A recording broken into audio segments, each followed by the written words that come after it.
टूटा हुआ लश्कर का भरम देख रहे हैं, टूटा हुआ लश्कर का भरम देख रहे हैं और जिल्ले इलाही के करम देख रहे हैं।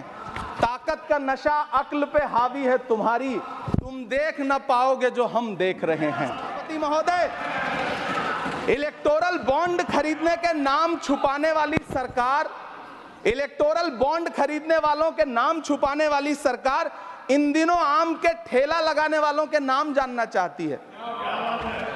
मुझे तो होटलों, ढाबों या आम के ठेलों पर नेम प्लेट लगवाने वालों से पूछना है कि कभी खून की बोतल पर देखा है किसी का नाम लिखा हुआ? मुझे पूछना है कि क्या कोरोना के दौरान अपनी उखड़ती हुई सांसों के लिए ऑक्सीजन तलाशने वाले किसी इंसान ने ऑक्सीजन लाने वाले किसी इंसान से पूछा था कि ऑक्सीजन लाने वाला इंसान हिंदू है या मुसलमान है? मुझे पूछना है कि लावारिस लाशों के लिए कोरोना में कांधा देने वाले, चिताओं के लिए लकड़ियां सजाने वाले किसी इंसान से पूछा गया था उसका नाम, उसका मजहब? लेकिन इन दिनों पूछा जा रहा है सभापति महोदय। अफसोस, देश के प्रधानमंत्री जी ने कभी न टूटने वाली चुप्पी ओढ़ ली है। सभापति महोदय, जनता ने 63 सीटें कम क्या कर दी, ये सरकार तो अमृतकाल का नाम लेना ही भूल गई। ये भूल गई है अमृतकाल को, ये भूल गई है मनरेगा को, ये भूल गई है मौलाना आजाद नेशनल फेलोशिप को, ये भूल गई है मणिपुर को, ये भूल गई है महाराष्ट्र को। मुझे गर्व है कि मैं राज्यसभा में महाराष्ट्र का प्रतिनिधित्व करता हूं। महाराष्ट्र जो देश की आर्थिक राजधानी है, जो टोटल कॉर्पोरेट टैक्स का 40%, इनकम टैक्स का 32% और जीएसटी का 20% इस देश को देता है, उस महाराष्ट्र के लिए इस बजट में एक शब्द नहीं है। आप बैठ जाए सभापति महोदय, आखिर महाराष्ट्र से किस बात का बदला लिया जा रहा है? महाराष्ट्र ने लोकसभा चुनाव में बाबा साहब अम्बेडकर के संविधान को बचाने के लिए वोट क्या कर दिया? प्रधानमंत्री जी तो महाराष्ट्र से बदला लेने पर उतर आए। अब तो शायद उन्हें याद भी ना हो यवतमाल का वो दाभड़ी गांव जहां 20 मार्च 2014 को वो किसानों के साथ चाय पर चर्चा करने गए थे और उनकी किस्मत बदलने के सपने दिखाए थे। उसी यवतमाल में पिछले 6 महीने में 132 किसानों ने आत्महत्या की है। सभापति महोदय, महाराष्ट्र में हर महीने 209 किसान आत्महत्या कर रहे हैं।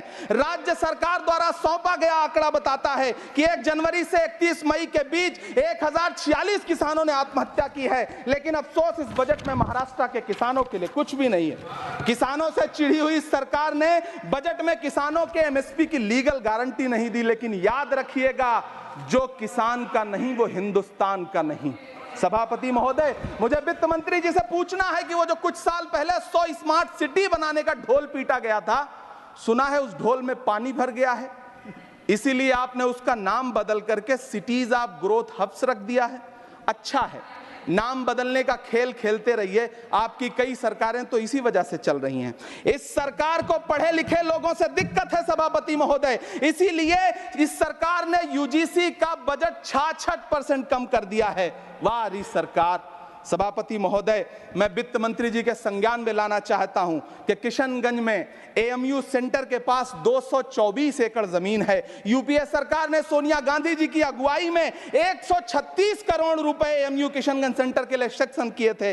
लेकिन आपकी सरकार ने पिछले 10 साल में उस 136 करोड़ में से सिर्फ 10 करोड़ रुपया रिलीज किया है।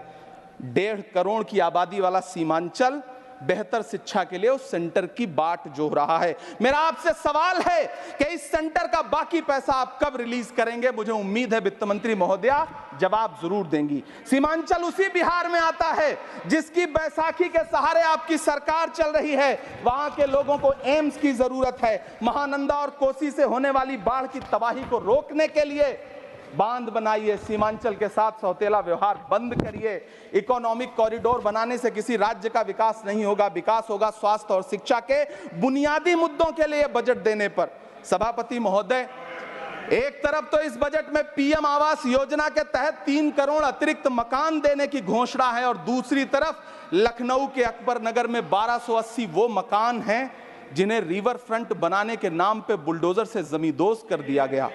सभापति महोदय, लोग चीखते रहे, बच्चे बिलखते रहे, वसुधैव कुटुंबकम का नारा लगाने वाली सरकार इंसानों के घरौंदे उजाड़ कर जश्न मना रही है सभापति महोदय। मेरा बहुत भावुकता के साथ देश के प्रधानमंत्री से सवाल है कि इन उजड़ते हुए मकानों और बेघर होते हुए घरों को देख करके आपको नींद कैसे आती है, आप सो कैसे पाते हैं? मेरा सवाल है इस देश के प्रधानमंत्री से, या तो लोगों के घरों से उजाड़ना बंद करिए या फिर करोड़ों मकान बनाने की झूठी घोषणाएं करना बंद करिए।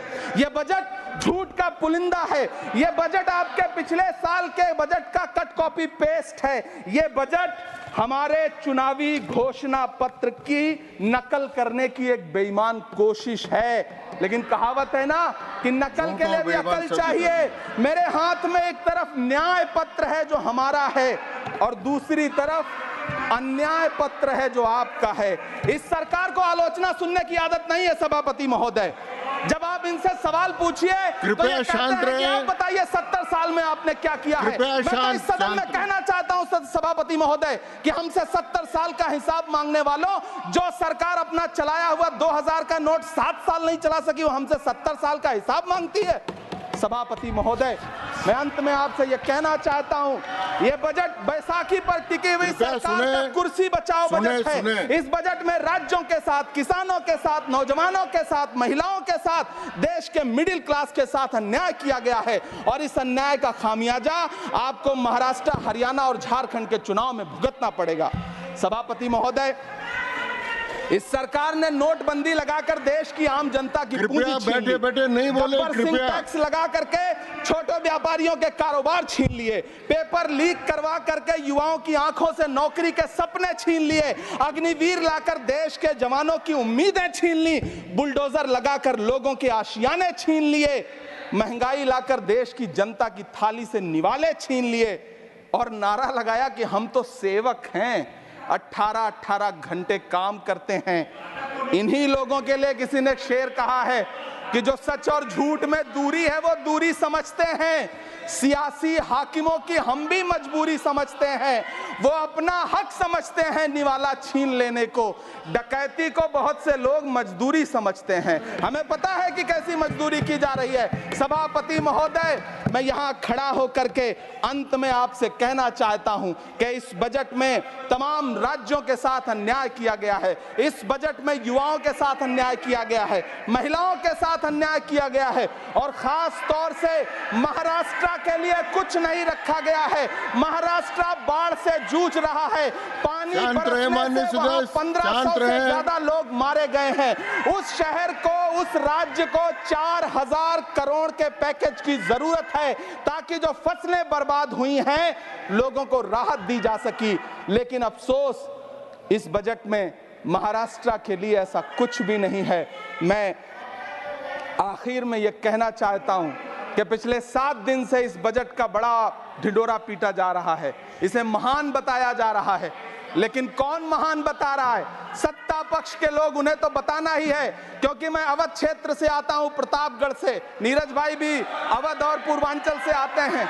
वहां एक कहावत है कि बिटिया की तारीफ किसने की? बिटिया की महतारी ने, यानी कि बेटी की प्रशंसा किसने की? मां ने। तो इस बजट की तारीफ सत्ता पक्ष करे तो करेगा ही, लेकिन विपक्ष के एक भी सांसद से आप पूछिए कि क्या उसके राज्य को कुछ मिला है, तो वो ये कहेगा कि नहीं, कुछ भी नहीं मिला है।